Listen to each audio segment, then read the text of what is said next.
నమస్తే, welcome to I news. Telangana Congress లో అంతర్గత విభేదాలు మళ్లీ రెచ్చకెక్కాయి. డిసిసి అధ్యక్ష పదవుల వ్యవహారం ఇప్పుడు పిసిసి చీఫ్ మహేష్ కుమార్ గౌడ్ కు తలనొప్పిగా మారింది. ఒకవైపు ఓ మీడియా హౌస్ లో వస్తున్న వరుస కథనాలు, మరోవైపు పార్టీలోనే జరుగుతున్న విమర్శలు, ఇవన్నీ కలిపి కాంగ్రెస్ లో పెద్ద రాజకీయ చర్చకు దారితీశాయి. ఇది నిజంగానే పనితీరుపై అసంతృప్తా, లేక ప్రతీకార రాజకీయాలా? ఒక సామాజిక వర్గాన్ని టార్గెట్ చేస్తున్నారా? ఇప్పుడు తెలంగాణ రాజకీయాల్లో ఇదే హాట్ టాపిక్ గా మారింది.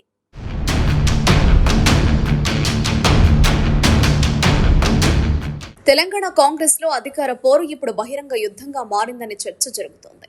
ముఖ్యంగా డిసిసి అధ్యక్షుల నియామకాల వ్యవహారం పార్టీలో కొత్త చిచ్చు పెట్టిందని నేతలే ఆఫ్ ది రికార్డ్ గా మాట్లాడుకుంటున్నారు.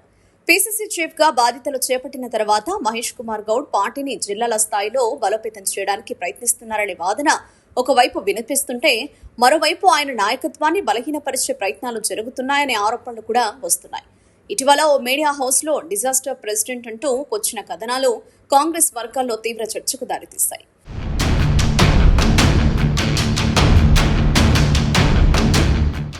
పార్టీ అంతర్గత వ్యవహారాలు బయటకు రావడం వెనుక రాజకీయ వ్యూహం ఉందా అన్న అనుమానాలు కూడా వ్యక్తమవుతున్నాయి. ముఖ్యంగా డిసిసి అధ్యక్ష పదవుల విషయంలో మహేష్ కుమార్ గౌడ్ తీసుకున్న నిర్ణయాలతో కొందరు సీనియర్ నేతలు అసంతృప్తిగా ఉన్నారని ప్రచారం జరుగుతోంది.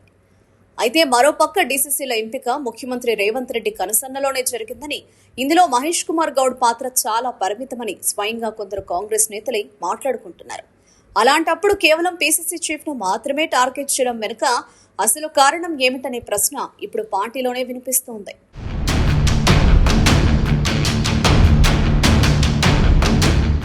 ఇక ఇటీవల రాష్ట్ర రాజకీయాల్లో కేంద్ర మంత్రి వ్యవహారం పెద్ద దుమారం రేపింది. ఆ కేసు విషయంలో ముఖ్యమంత్రి రేవంత్ రెడ్డి వ్యవహార శైలి పట్ల అసంతృప్తితో కేంద్రంలోని బీజేపీని రాజకీయంగా ఇరుకున పెట్టే అవకాశం ఉన్న దాన్ని సరిగా ఉపయోగించుకోలేదని, పైగా కేంద్ర మంత్రికి అనుకూలంగా వ్యవహరించారనే అభిప్రాయంతో మహేష్ కుమార్ గౌడ్ అధిష్టానానికి సీక్రెట్ లెటర్ పంపినట్టు మీడియా సర్కిల్స్ లో ప్రచారం జరుగుతోంది.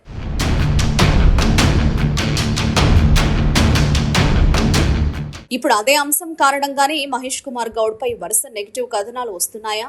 డిజాస్టర్ పిసిసి అంటూ ప్రచారం జరగడం వెనుక రాజకీయ కోణం ఉందా అనే అనుమానాలు కాంగ్రెస్ శ్రేణుల్లో పెరుగుతున్నాయి. ఇదే సమయంలో సోషల్ మీడియాలో మరో సంచలన పరిణామం చోటు చేసుకుంది. ఓ మీడియా హౌస్ అధికారిక సోషల్ మీడియా ఖాతాలో కథ ఇంకా ముగియలేదు, ముందుంది అసలైన ముసళ్ల పండుగ అంటూ చేసిన పోస్ట్ ఇప్పుడు రాజకీయ వర్గాల్లో తీవ్ర చర్చకు దారితీసింది.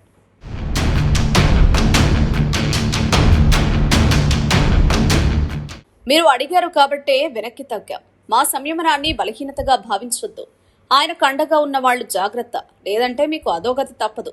తెలంగాణ రాజకీయాల్ని కుదిపేసే సంచలన వార్త త్వరలోనే రాబోతుంది అంటూ చేసిన వ్యాఖ్యలు ఇప్పుడు వైరల్ గా మారాయి.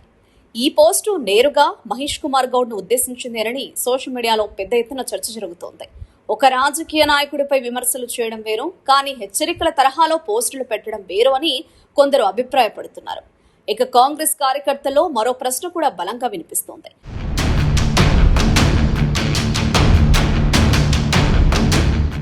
కేవలం తన సోదరుడికి డిసిసి అధ్యక్ష పదవి రాలేదనే కారణంతోనే కొందరు వ్యక్తిగత కక్షతో పిసిసి చీఫ్ పై దాడికి దిగుతున్నారా? పార్టీ అంతర్గత వ్యవహారాలను మీడియా వేదికగా ప్రతీకార రాజకీయాలకు ఉపయోగించడం ఎంతవరకు సమంజసమని కార్యకర్తలు ప్రశ్నిస్తున్నారు. ఇదే సమయంలో పిసిసి చీఫ్ ను ఉద్దేశపూర్వకంగా బలహీనపరుస్తున్నారు అనే భావన కూడా కాంగ్రెస్ కార్యకర్తల్లో పెరుగుతోంది. బీసీ వర్గానికి చెందిన మహేష్ గౌడ్ ను టార్గెట్ చేస్తున్నారని, ఒక సామాజిక వర్గం మొత్తం ఆయనపై కుట్రపూరిత ప్రచారం చేస్తోందనే ఆరోపణలు కూడా వినిపిస్తున్నాయి.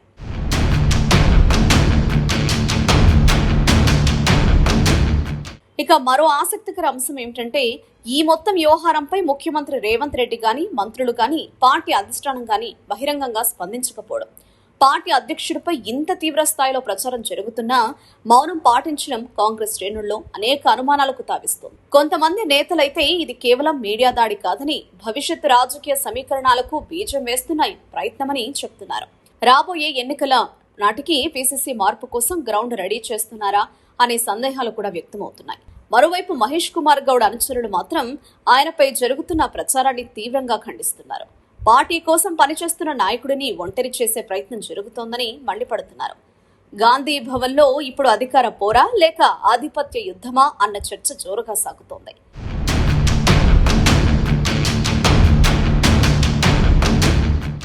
ఇక మరో కీలక ప్రశ్న కూడా ఇప్పుడు రాజకీయ వర్గాల్లో వినిపిస్తోంది. జర్నలిజం పేరుతో బెదిరింపు ధోరణి ఎంతవరకు సమంజసం? మీడియా సంస్థలు వార్తలు చెప్పాలా లేక రాజకీయ హెచ్చరికలు జారీ చేయాలా?